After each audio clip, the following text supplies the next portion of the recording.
Olá, meu nome é Caroline Barros Anol, sou médica da atenção primária.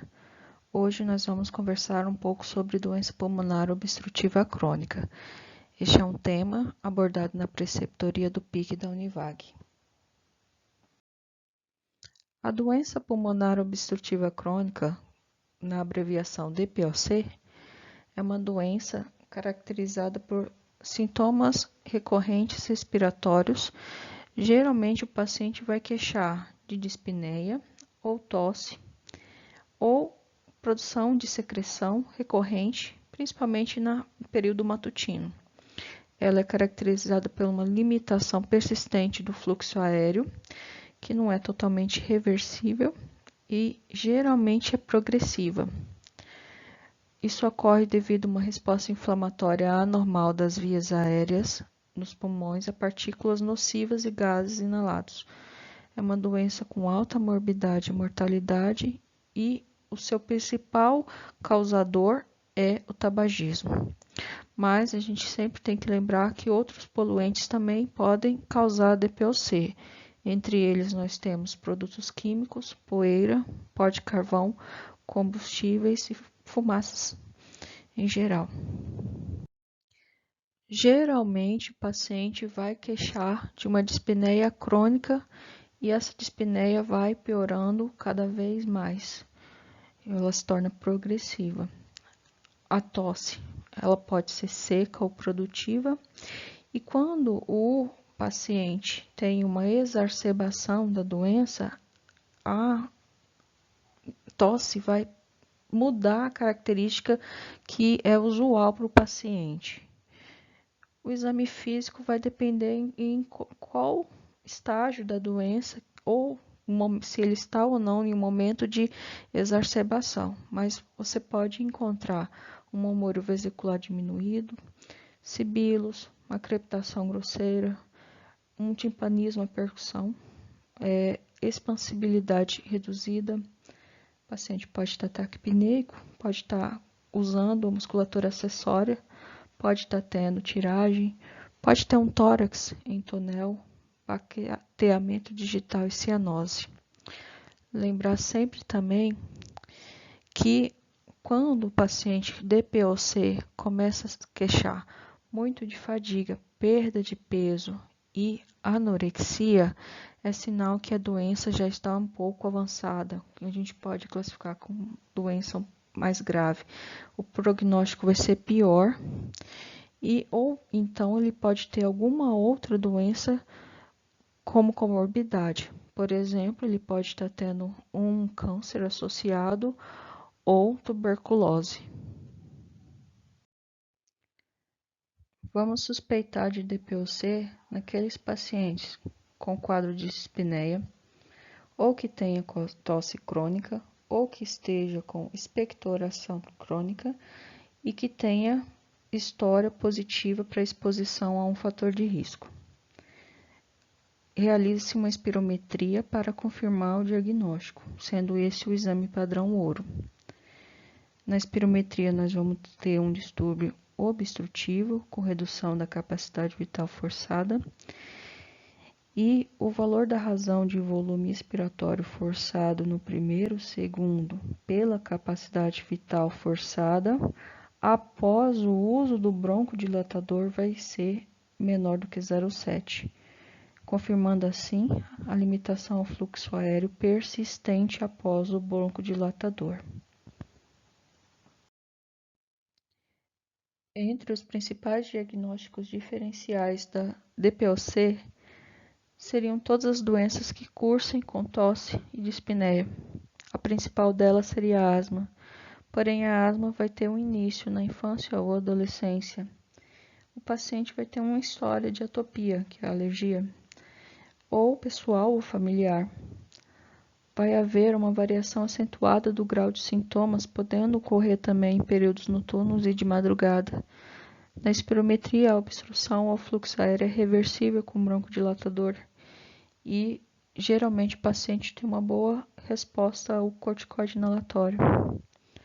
A insuficiência cardíaca congestiva também é um diagnóstico diferencial, porém a ICC tem um histórico de ortopneia,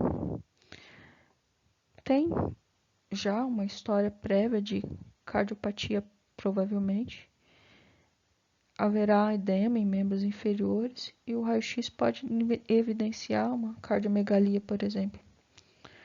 A TB também é um diagnóstico diferencial, tuberculose. Pode ter hemoptíase, principalmente febre, sudorese noturna, perda de peso, e o exame de imagem pode evidenciar opacidade em ápice e cavitações. Bronquiectasias, porém a bronquiectasias vai ter tosse com expectoração purulenta diária e dilatação brônquica. Lembrar também de câncer de pulmão. O câncer de pulmão vai ocorrer em pessoas acima de 50 anos. Pode haver tosse, expectoração, espineia, dor torácica, fadiga, emagrecimento e o exame de imagem vai mostrar uma opacidade regular. Outros diagnósticos seriam bronquiolite obturante, massa obstruindo as vias aéreas, como por exemplo um bócio, apneia obstrutiva do sono, fibrose cística, refluxo gastroesofágico, entre outras doenças que podem cursar também com tosse de espineia. Lembrar também que algumas dessas doenças podem ser diagnóstico diferencial e também podem ser comorbidade junto com o diagnóstico da DPOC. Alguns exames podem ser solicitados para ajudar no diagnóstico, sendo o padrão ouro para diagnóstico a espirometria. Além de ter alteração que vai indicar o distúrbio obstrutivo na espirometria, a razão de volume expiratório forçado no primeiro segundo pela capacidade vital forçada vai ser menor do que 0,7 após o uso do broncodilatador, confirmando assim a limitação ao fluxo do ar persistente. Você pode solicitar outros exames para avaliar se há alguma comorbidade associada ao DPOC ou se a doença está tendo complicações ou se por acaso você quer verificar se não há algum diagnóstico diferencial da doença que poderia estar causando sintomas.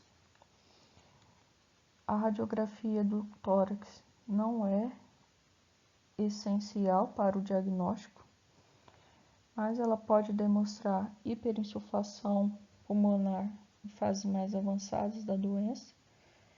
Também auxilia verificar algum diagnóstico diferencial, descartá-los, ou talvez uma comorbidade, por exemplo, avaliando se há opacidades, ou cavitações, ou cardiomegalia. No hemograma a gente pode verificar se não há anemia e policitemia em doenças mais avançadas. Um eletro e um eco ajudaria a definir tanto o diagnóstico diferencial, como por exemplo, suspeita de insuficiência cardíaca, ou talvez uma complicação de fases mais avançadas do DPOC, talvez o paciente esteja evoluindo, por exemplo, com corpo Manali. Oximetria poderia ser também solicitado para avaliar se o paciente está tendo hipoxemia e ajudando a definir, por exemplo, no tratamento se seria necessário o oxigênio domiciliar. E se há suspeita de necessidade, o ideal seria solicitar a gasometria arterial para confirmar o diagnóstico. Níveis de alfa-1 antitripsina também podem ser solicitados, principalmente nos pacientes muito jovens, principalmente nos pacientes com menor de 45 anos, que tem história familiar ou que está tendo uma progressão muito rápida da doença ou que apresenta alterações no lobo inferior nos exames de imagem. Antes de definir o tratamento da doença, primeiro a gente tem que avaliar qual é o grau de gravidade do problema. Para isso, nós temos 4 passos que podem ser seguidos para definição. Primeiro passo, a gente vai classificar o nível de limitação do fluxo aéreo através da espirometria. Segundo, a gente vai definir o impacto dos sintomas sobre a saúde do paciente. O terceiro, a gente vai estimar a frequência que o paciente está tendo de exacerbações e o risco de ter um evento futuro, uma nova exacerbação, uma hospitalização ou até mesmo de evoluir com óbito. E o quarto passo seria combinar os 3 primeiros para classificar o paciente.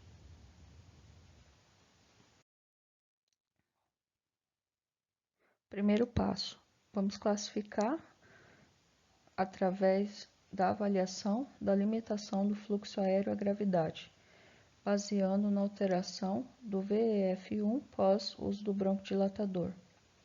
A classificação vai de 1 a 4, conforme a gravidade da limitação do fluxo do ar.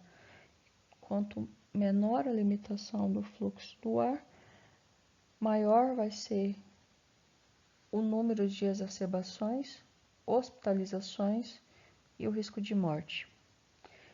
Então, a classificação vai de 1 a 4. O 1 a gente considera leve quando o VEF1 está maior ou igual a 80. O 2, moderado, igual ou maior do que 50 e menor do que 80% do previsto. O 3 a gente considera grave. O VEF1 pós-uso do broncodilatador vai dar maior ou igual a 30 e menor do que 50% do previsto. E o 4, após o uso do broncodilatador, o VEF1 vai dar menor do que 30 do previsto, isso a gente considera muito grave. Vamos fixar o valor de 50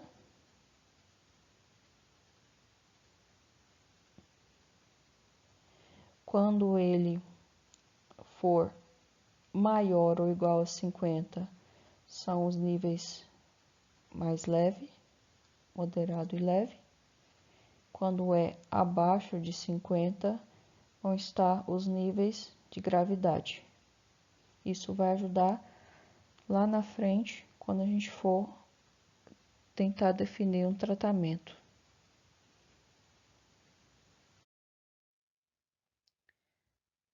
O segundo passo é a classificação dos sintomas. Há uma relação fraca entre o grau de limitação do fluxo aéreo e os sintomas que impactam a qualidade de vida do paciente. Existem 2 escalas para classificação dos sintomas. Uma delas é a escala de dispneia MRC modificada. A MRC modificada ele tem 5 níveis. O grau 0 é quando o paciente vai ter falta de ar só quando realiza exercícios intensos. Aqui vamos fazer uma ressalva. Você tem que definir o que é intenso para cada paciente, porque um paciente pode ser um paciente sedentário que não faz nenhum tipo de exercício ou é um atleta e você vai definir com ele o que seria intenso para ele. O grau 1, o paciente vai ter falta de ar quando ele apressa o passo habitual que ele tem, ou ao subir um lance de escadas, ou quando ele sobe uma ladeira leve. O grau 2, quando ele vai perceber que está andando mais devagar que as pessoas da mesma idade, porque causa falta de ar se ele seguir o mesmo que as outras pessoas, ou precisa parar para respirar quando anda no próprio passo. O grau 3, ele para respirar antes de andar 100 metros ou após alguns minutos. E o grau 4, o paciente não sai de casa devido à falta de ar, porque poucos passos já dá falta de ar. Ou, por exemplo, se despira ou vestir, lhe causa falta de ar. Lembrar aqui também, fixar o grau 2, aqui a gente separa o leve do grave, auxilia também na frente, ao definir o tratamento, se gravar que o grau 2 é quando ele anda mais devagar que as pessoas da mesma idade, ou no próprio passo ele para respirar.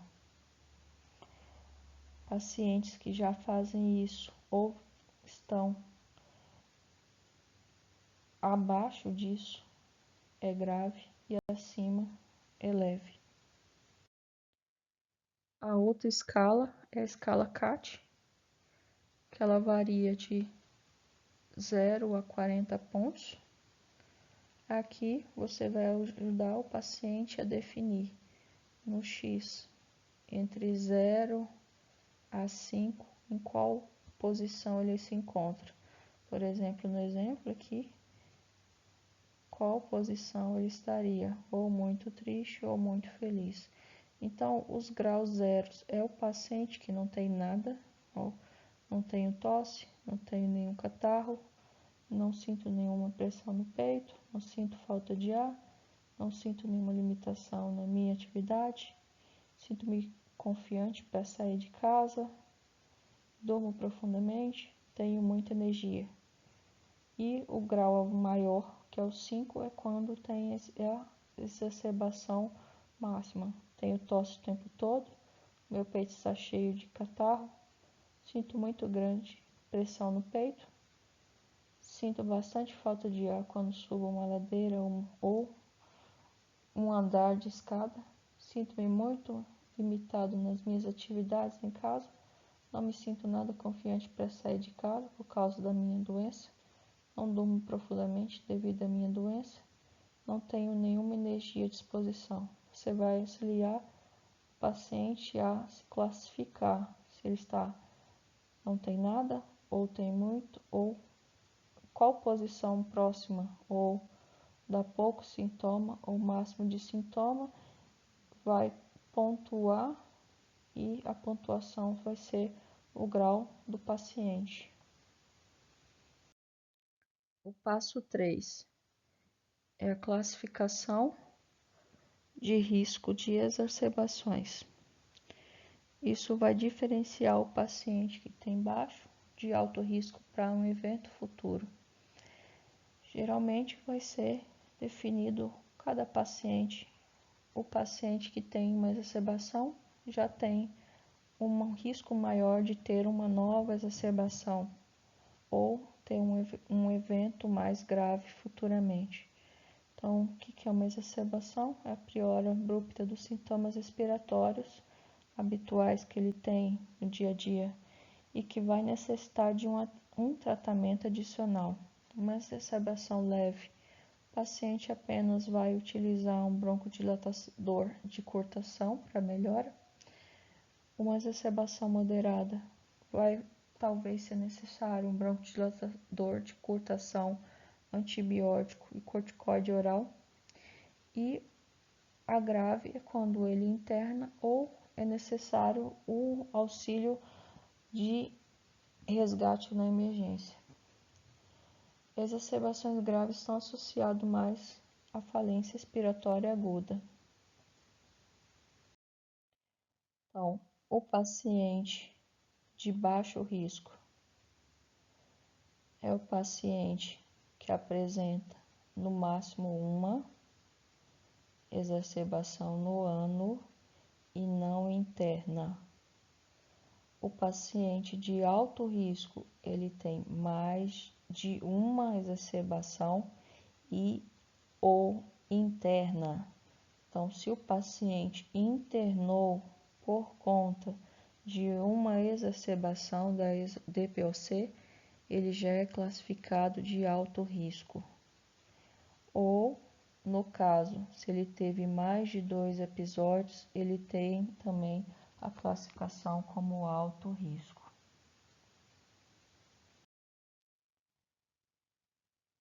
Agora a gente vai no quarto passo juntar tudo e vamos ter a classificação de Gold ABCD.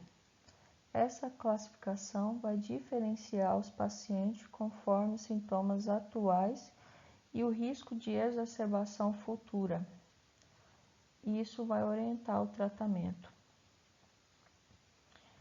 O paciente Gold A é um paciente que tem poucos sintomas, então na escala MRC modificada vai ter um valor menor ou igual a 1, então ele vai ser assintomático ou oligossintomático, ou CAT menor que 10, e ou não vai ter história de exacerbação, ou no máximo teve história de uma exacerbação no ano e não foi internado. Então ele tem um baixo risco para um evento futuro. O paciente Gold B vai, ao contrário, ser um paciente que tem muitos sintomas. Então, na escala MRC modificada, ele vai ter um valor maior ou igual a 2, ou CAT maior ou igual a 10. Então, aqui é que a gente vai frisar que Gold B, paciente vai ou ter a alteração ou mais do que isso, 2. Geralmente, no nível 2 do MRC modificado, o paciente anda mais devagar do que as pessoas da própria idade por conta de falta de ar, ou no próprio passo ele vai parar para respirar. E ele também tem baixo risco para evento futuro. O Gold C, ele não tem sintomas, ou ele é pouco sintomático, mas ele tem um alto risco de evento grave futuramente. Aqui, além da história, a gente pode acrescentar que o VEF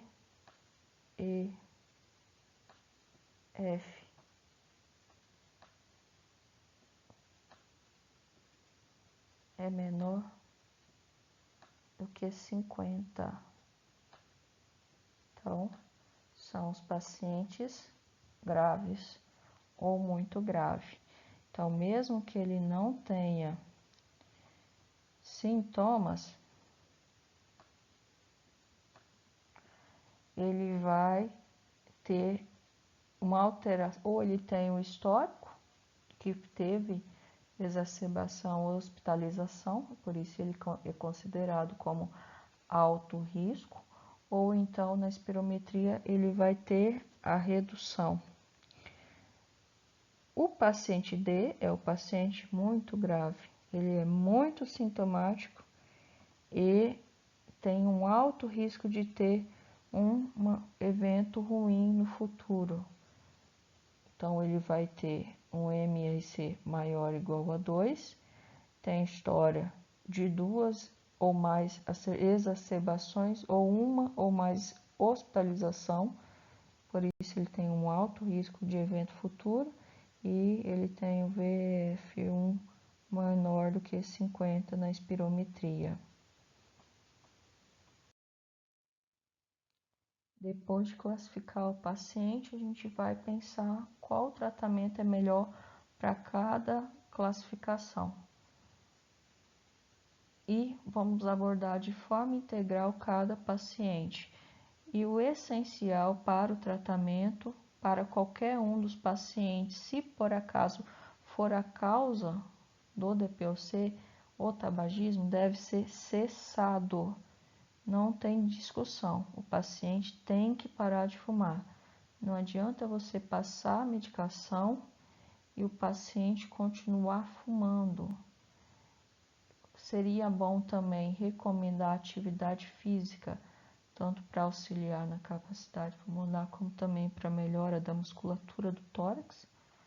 É recomendado vacinação para influenza anual e pneumococcus para todos os pacientes DPOC.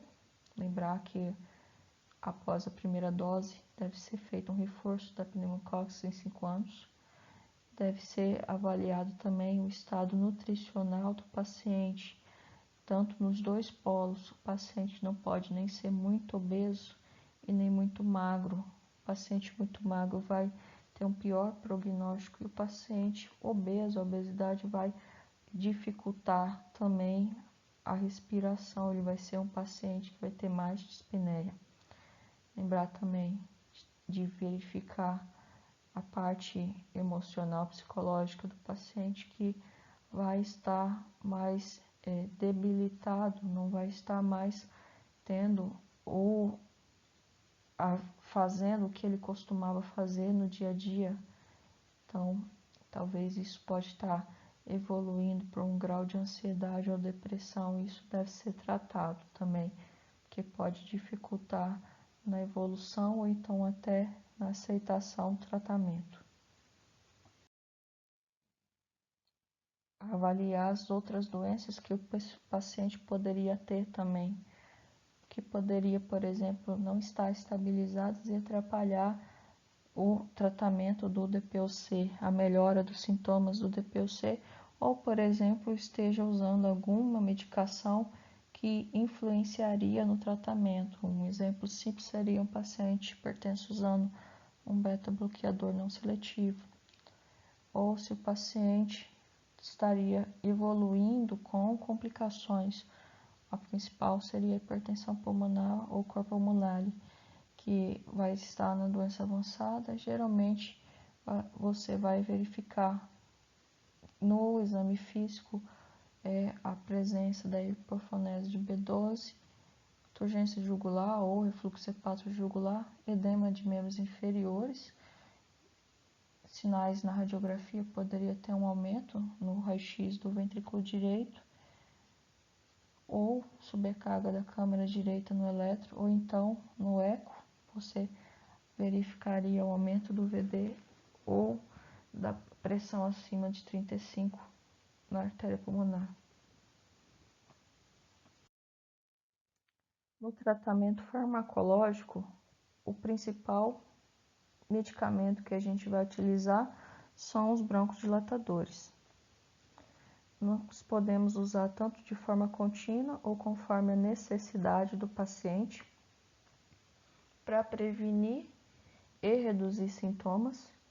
Entre eles nós temos os broncodilatadores adrenérgicos de curta e longa ação e os broncodilatadores anticolinérgicos de curta e longa ação. E os anticolinérgicos também podem ser conhecidos como agentes muscarínicos. Existe também a opção de uso de corticoide inalatório, mas não é a primeira escolha. Geralmente, você vai talvez utilizar num paciente classificação C ou D, que são os pacientes mais graves, e sempre associado a um broncodilatador de longa ação, nunca sozinho. Não são mais recomendados como tratamento padrão pelo risco aumentado de pneumonia. E esse risco vai ser principalmente em pacientes maiores de 55 anos, que já tiveram exacerbações prévias ou pneumonias, que têm o IMC menor que 25, que tem um grau maior de dispneia ou maior de limitação ao fluxo aéreo. Quando o paciente tiver eosinofilia, tanto no escarro ou no sangue, vai haver uma resposta um pouco melhor ao tratamento com um corticoide inalatório, porque com o aumento do eosinofilia geralmente tem algum fator alérgico associado. A gente considera geralmente acima de 300 células de eosinófilos. E sempre vai ser indicado quando o paciente tiver asma associada a DPOC. Então, a gente vai escolher o tratamento conforme a classificação do GOLD ABCD.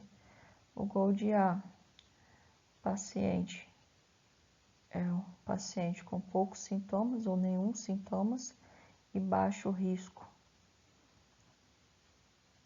Ele vai ser, às vezes, nem ter sintomas, então às vezes a gente vai precisar só intervir no momento que ele tem algum tipo de exacerbação, usando talvez um broncodilatador de curta ação, ou às vezes vai ser necessário apenas o uso de um broncodilatador de longa ação adrenérgico para alívio dos sintomas, quando ele tem sintomas muito leves. O Gold B. O Gold B, ao contrário do A, ele já tem sintomas um pouco mais intensos. A escala MRC modificada dele é maior ou igual a 2. Vamos lembrar, 2 é quando o paciente anda mais devagar do que as pessoas que têm a mesma idade por conta de falta de ar, ou quando ele anda no próprio passo, ele para respirar. E ele tem baixo risco para evento futuro. E na espirometria ele está acima de 50 ou igual a 50. Você vai usar aqui sim uma medicação contínua. Geralmente ou você escolhe um broncodilatador de longa ação adrenérgico ou anticolinérgico. Se você vê que a monoterapia não surtiu efeito, o paciente continua sintomático, aí você pode associar os dois, um LABA com um LAMA.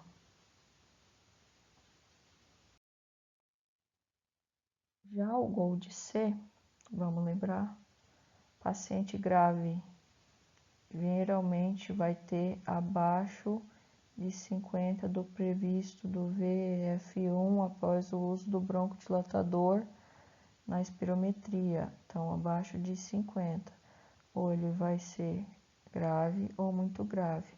Então o C, ele vai ter poucos sintomas, então às vezes você vai confundir o tratamento por ele não tem sintomas, ele tem o mesmo nível de sintomas do A, mas ou ele já tem história de um evento grave que classifica como alto risco para ter um novo evento, ele já tem história de uma internação por conta de uma exacerbação, ou no último ano ele teve 2 exacerbações ou mais, ou então ele tem na espirometria redução menor do que 50%.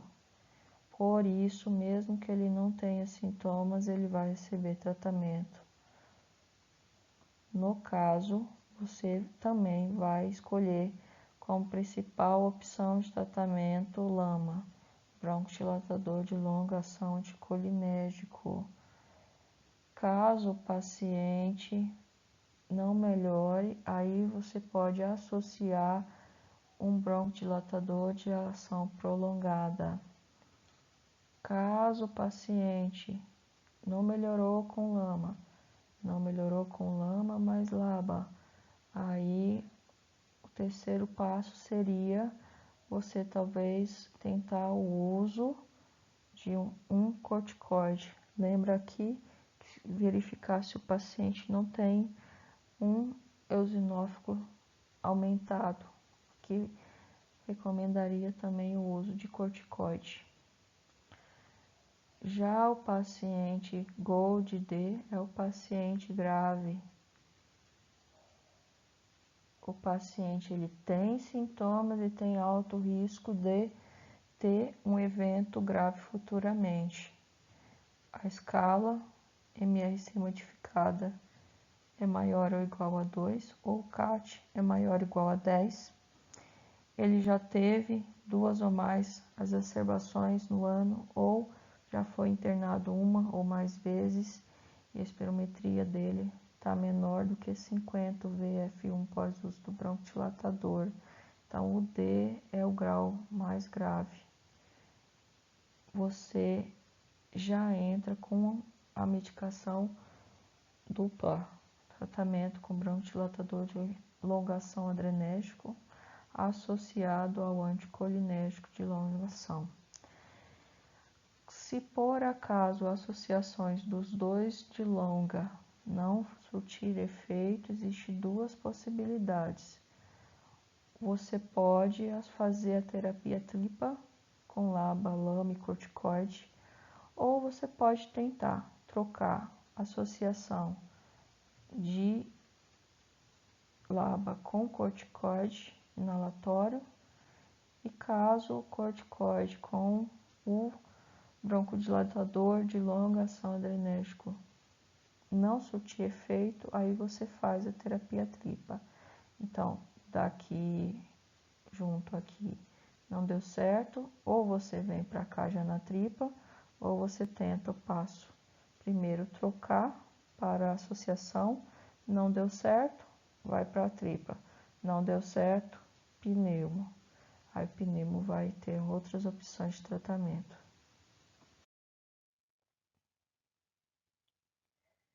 Vamos revisar. O paciente grau A é o paciente de baixo risco. Ele não teve uma ou não teve nenhuma exacerbação no último ano e não ficou internado. E ele tem poucos sintomas. A escala MRC modificada é menor ou igual a 1. Você vai depender do paciente. Se ele às vezes não tem sintomas, às vezes você vai ser necessário só usar a medicação de resgate, de curtação, no momento que ele está tendo exacerbação. Ou se ele tem pouquíssimos sintomas, às vezes vai ser necessário só um anticolinérgico de longa ação, quando não tiver efeito o de curta. Vamos lembrar os principais no mercado. Nós temos como broncodilatador adrenérgico de curta ação o salbutamol e o fenoterol. Geralmente a gente conhece mais no dia a dia pelos nomes comerciais. E nós temos os broncodilatadores anticolinérgicos de curta ação, que é o ipratropil, também muito conhecido pelo nome comercial. E o anticolinérgico de longa ação, formoterol, salmeterol. O GOLD B, paciente também tem baixo risco de evento futuro.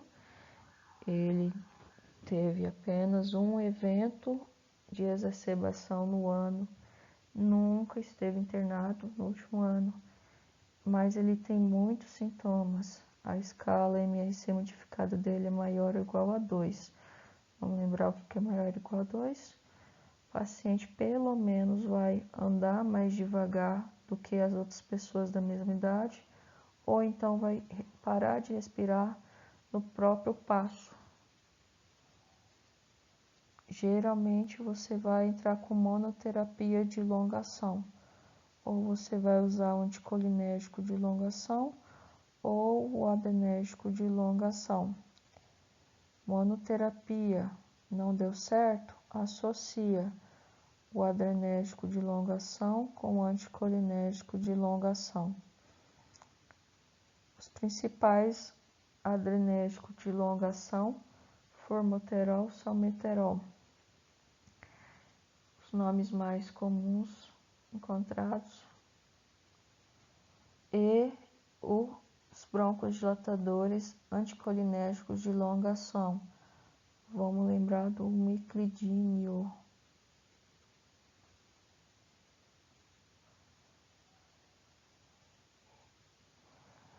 O GOLD C é o paciente que tem alto risco de evento grave futuro. Ele tem mais de duas exacerbações no último ano ou esteve internado. Porém, ele não tem sintomas. Mesmo assim, ou a espirometria dele também deu o VEF1 após o uso do broncodilatador menor do que 50. Como ele tem um risco maior de evento futuro, ele deve receber terapia contínua e para evitar esses eventos futuros.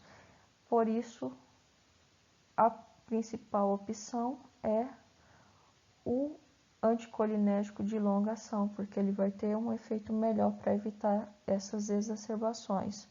Caso não dê certo apenas com a monoterapia, com o anticolinérgico de longa, você pode fazer associação dupla, o adrenérgico de longa com o anticolinérgico de longa. Lembrando, formoterol, salmeterol, o miclidínio, tiotrópio. Agora, o Prior-Garal do Gold D, paciente que tem alto risco de um evento futuro e é muito sintomático. Ele vai ser inicialmente no tratamento já com medicação dupla. Você vai associar um adrenérgico de longa com anticolinérgico de longa. Não deu certo, o paciente continua sintomático, ou tendo essas observações, você pode fazer duas opções. Ou você já entra com a terapia tripla e acrescenta o corticoide inalatório, ou tenta a associação do adrenérgico de longa com o corticoide inalatório, e caso a associação dos dois não dê certo, aí você faz a terapia tripla. Não deu certo com nenhuma, aí o pneumologista vai ser necessário fazer a avaliação. Geralmente eles vão entrar com o inibidor da fosfodiesterase 4 ou com o macronídeo, geralmente com opção azitromicina 3 vezes por semana, como imunomodulador, não como prevenção de infecção bacteriana, mas o macrolídeo aqui entra como imunomodulador. Aqui só os exemplos de associações que a gente tem do corticoide inalatório com broncodilatador adrenérgico de elongação. Geralmente a gente tem a budesonida com formoterol no SUS. Às vezes você encontra algumas outras opções no mercado. Lembrar que você vai utilizar geralmente o corticoide no Gold C e no Gold D. Aqui também os principais nomes comerciais das drogas.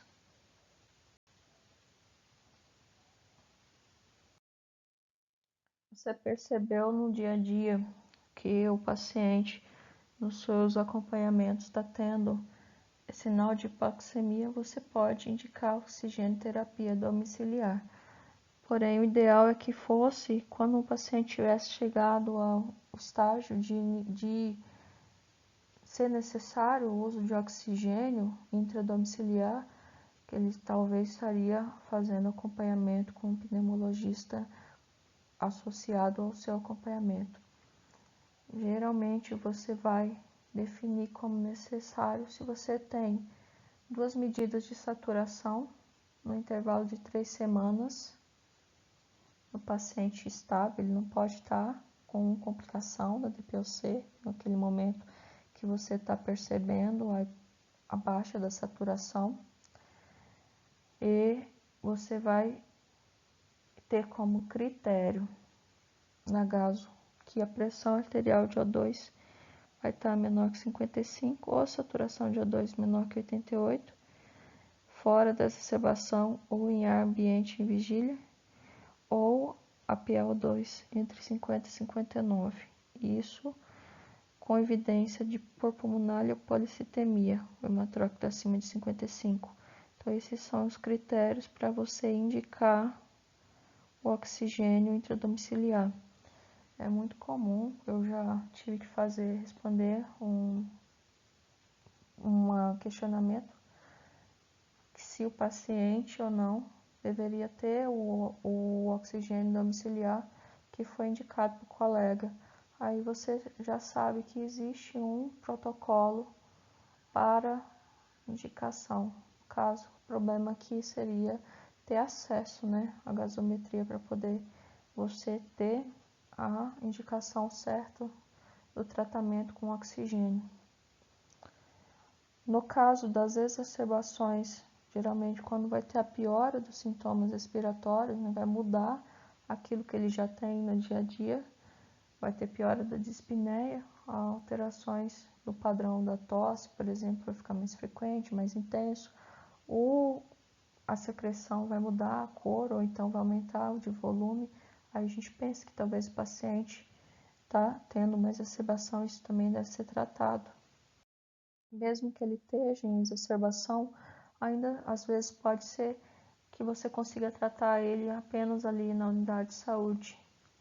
Um paciente que está com uma exacerbação leve, que não está com nenhum sintomas, que identifique que talvez tenha risco de vida. Então, você pode talvez fazer o uso de um broncodilatador de curta ali no local para poder melhorar um pouco e fazer o acompanhamento. Mas se por acaso você vê que tem algum sinal de piora, de gravidade, você deve encaminhar para o serviço de emergência.